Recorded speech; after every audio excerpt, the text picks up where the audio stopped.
Before we start this video, I just want to point out that I am not an attorney and this is not legal advice.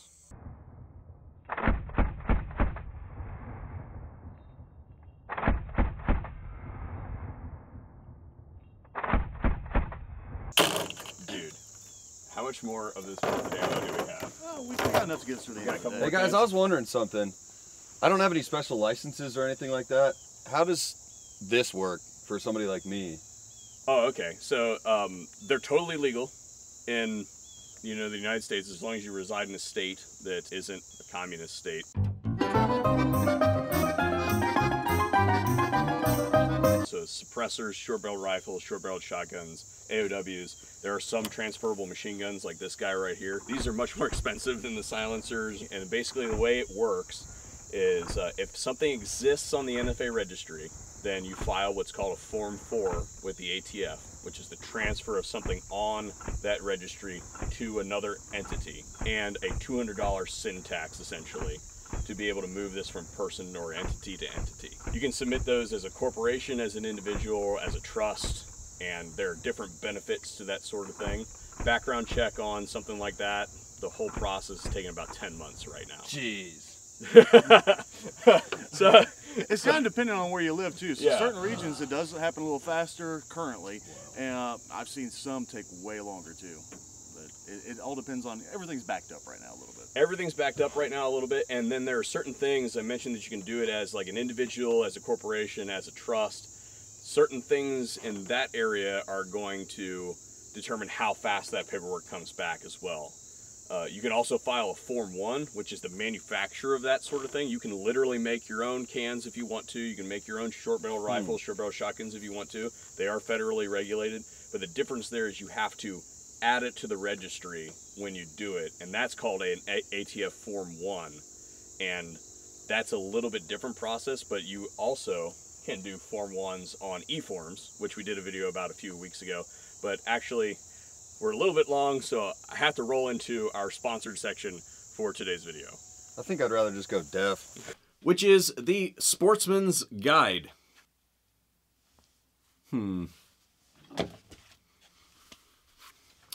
Got it. The Sportsman's Guide is the one-stop shop for anybody who's looking for anything outdoor related, whether you're talking about hunting, fishing, ATV riding, all that sort of stuff, anything outdoor related.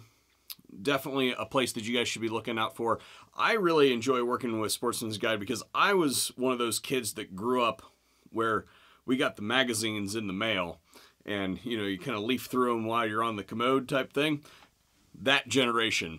That's what I grew up with. So to be able to work with somebody like Sportsman's Guide is pretty cool. And we have a discount code in the description box down below for anybody who wants to take advantage of that, whether you're shopping for the holidays or just doing it throughout the year.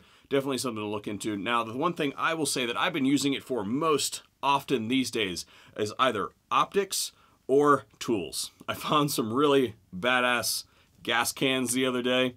Sometimes you just find some really cool steals on Sportsman's Guide, and it's definitely a place that you should be checking out or at least have on your radar when you're doing your shopping. Thanks for joining us here today, and thank you to the Sportsman's Guide for making today's video possible. And we're back, and I just want to say thanks to everybody for sticking with us through the sponsor slot. I know that it interrupts the video a little bit, but you guys know how it works. Gun channels are consistently demonetized, and we have to find some way to pay the bills. But on to the rest of the topic today. And this one's actually a continuation from a previous video, our 410 SBS that we did. There were lots of questions in that video pertaining to the process. There's one irate individual that was basically like, hey, when are you gonna make a video on without all this crap in it about these trusts, like us normal people just want to get our stuff? And I'm like, well, actually, hey man, you might actually consider a trust depending on what it is. And then the actual question that I wanted to talk about was, what is the difference between the two, and when would I want to employ one over the other? Why would I choose to do it as an individual or a trust? I'm going to try to do this concisely. There'll probably be some cuts in here. I'm telling people to do an individual Form 1 on the e-forms in that video, specifically for timeline. And if you can use the e-form system, it decreases the paperwork and therefore the amount of shuffling that has to occur at the federal government level. Remember, we're talking about the government doing anything. Maximum inefficiency here. If you can decrease the amount of stuff that they have to play with, and automate part of it, then that's going to make it happen faster. So that's why in that video I was telling people to use an individual on the e-form system for a Form 1. And that allows you to essentially move past the paperwork, and then as an individual they only have to do one background check on one person. You can totally do it with a trust. It's just going to take a little bit longer because remember, each person in the trust has to have a background check done on them. So essentially you're expanding the process, compounding the process for each individual that you would put on it. If timeline is not an issue for you and you're okay waiting whatever time period that it takes for them to do that, if you have one of these, then the benefits of a trust are as follows. The big one that I want to dispel right away is that it is an estate planning tool, but it's not in the way a lot of attorneys are going to try to sell it to you. An attorney who does NFA trusts for a living or has it as part of their business portfolio is going to tell you that you need to do this to protect your assets so that when you die, your family will get them. That's not true. You can have your items as an individual, and if your family wants them, your next of kin wants them, it's as simple as filing a tax-exempt form with the ATF at the time of your death after that has all been handled. The difference comes with the trust. If anything needs to go to probate, then you start running into problems. If you're doing investments, you might think about it differently.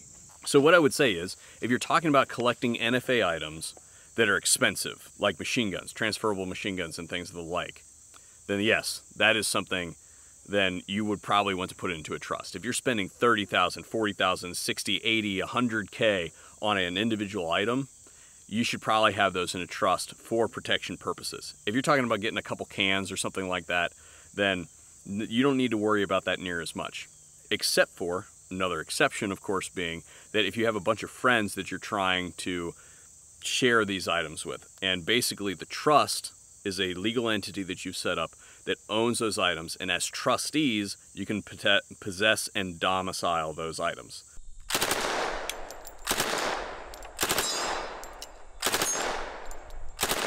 For instance, we have a trust that we use for some of the items here. One of my guys, Doc, is going on a hunt here in a little bit to a free state where he can take a suppressor. And he's like, hey man, can I borrow the 30 cal, can that's on the trust for the hunt? I'm like, absolutely, man. Here it is. I can hand it to him because he's on the trust as a trustee and he can possess that item. We can pass them back and forth. That item can live at his house. It can live at my house. It all can be moved back and forth as long as we are doing the free state thing. It gets a little bit more complicated, say for instance, if you're crossing state lines with a trust with SBRs and things like that, because silencers, for instance, don't have to have any additional paperwork filed for them to cross state lines. SBRs do. Machine guns do.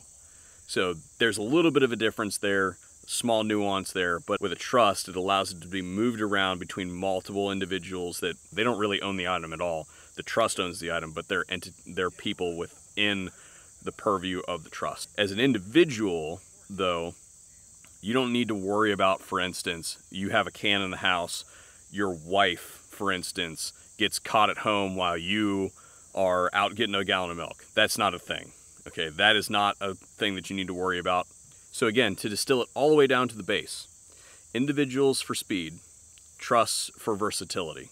If you're looking for estate planning options, high value items that you want to protect, just like any other trust that you would set up, like transferable machine guns, then that's something that you should probably be putting into a trust instead of possessing as an individual, as an investment asset. If you're talking about worrying about being able to move smaller items around between you and your friends, or even those big items around between you and your friends, then a trust. If you're talking about just getting your items in and getting your stamps done and in your hands so you can have your property, even though it's an unconstitutional process, then you want to file that stuff as an individual because it's going to give you your best bet. If it's something that can be done on e-forms, you want to use the e-forms process and you want to pay at time and give them the information that they need to be able to have that, both process it at time with the payment and then also submit your electronic documents in a timely manner so that it doesn't get delayed. That's my advice to anybody who's going to be getting into any NFA spheres or anything like that. again, as somebody who's just done it, I'm not an attorney, this is not legal advice, but that's how we do it. And it seems to work pretty good as far as our success rate with getting our stuff back and getting it back in a timely manner. But right now, the last form I got back, I am an SOT, so I do forms for people from time to time. Excuse me, I said that wrong. I assist with the process. I transfer their items for them. The last one came back in about 10 months. So we are talking about an extended period for the Form 4 versus the E-Form 1 that takes a couple weeks.